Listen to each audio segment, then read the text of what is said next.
Assalamualaikum warahmatullahi wabarakatuh. Kami kelompok 8 akan mempresentasikan hasil kerja kelompok kami yang beranggota 4 orang. Pertama, Rika Ilahia, kedua, Putri Nur Aini, ketiga, Nazilatul Maghfirah, keempat, Kotrun Nida Al-Farahi akan menyampaikan tentang menulis kutipan dan daftar pustaka. Pengertian kutipan. Kutipan merupakan sebuah pinjaman atas kalimat atau pendapat seseorang dari seseorang pengarang, atau seseorang yang sangat terkenal atau populer, baik dalam buku, surat kabar, majalah, ataupun media elektronik. Pengertian lain, kutipan merupakan pengulangan satu ekspresi sebagai bagian dari yang lain, terutama saat ekspresi yang dikutip tersebut terkenal, atau juga secara tersurat dihubungkan dengan kutipan ke sumber aslinya, serta juga ditandai oleh tanda kutip. Adapun fungsi kutipan adalah sebagai bukti atau juga memperkuat pendapat penulis. Selanjutnya, tujuan kutipan. Yang pertama, sebagai pendukung argumen ataupun juga analisis penulis. Kedua, sebagai landasan teori dalam penggemukan pikiran atau tulisan kita. 3. Sebagai penjelas. Keempat, sebagai penguat dalam argumen atau pendapat yang dikemukakan. Berikutnya, jenis-jenis kutipan ada 2 jenis. Yang pertama, kutipan langsung. Yang kedua, kutipan tidak langsung. Yang pertama, kutipan langsung merupakan suatu pengguna kutipan yang dilakukan dengan cara menulis kembali pikiran atau pendapat atau ide atau gagasan orang lain yang sama persis dengan aslinya. Kedua, kutipan tidak langsung.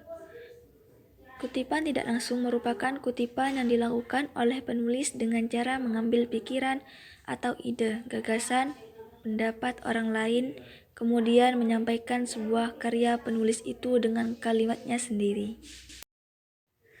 Selanjutnya, ciri-ciri kutipan. Yang pertama, ciri-ciri kutipan secara langsung. Yang pertama, tidak mengalami perubahan terhadap teks yang dikutip. Kedua, menggunakan titik 3 berspasi jika terdapat bagian dari kata-kata dari kutipan yang dihilangkan. Ketiga, menggunakan tanda sich apabila terdapat kesalahan dalam teks aslinya. Keempat, menambahkan sumber kutipan dengan menggunakan sistem apa ataupun juga sistem yang berlaku lainnya.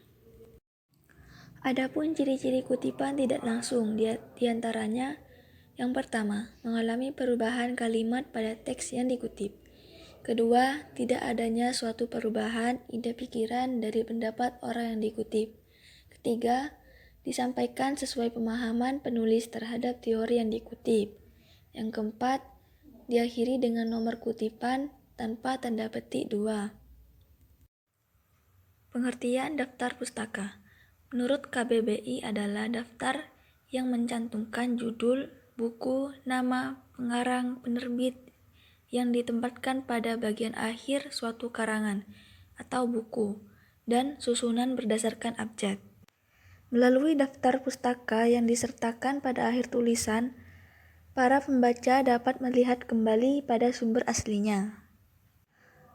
Daftar pustaka memiliki beberapa fungsi, diantaranya 1. Untuk memberikan informasi bahwa pernyataan dalam karangan itu bukan hasil pemikiran penulis sendiri, tapi hasil pemikiran orang lain yang penulis. Kedua, untuk memberikan arah bagi para pembaca buku atau karya tulis yang ingin meneruskan kajian atau untuk melakukan ulang terhadap sumber aslinya. Ketiga, untuk memberikan apresiasi atau penghargaan terhadap penulis buku atau karya tulis yang dirujuk terhadap hasil karyanya, yang turut menyumbang peranan dalam penulisan karya tulis yang kita tulis. Keempat, menjaga profesionalitas kita jika kita sebagai seorang penulis karya tulis. Kelima, untuk melihat kebenaran bahan yang dikutip. Berikutnya ada urutan sebuah referensi dari buku. Yang pertama, nama, kedua tahun penerbit, ketiga judul buku, keempat kota dan nama penerbit. Yang terakhir, penulisan daftar pustaka dari internet. Yang pertama, nama, kedua tahun penayangan, ketiga judul, keempat URL, kelima waktu pengambilan. Sekian dari kelompok 8, kurang lebihnya mohon maaf. Wassalamualaikum warahmatullahi wabarakatuh.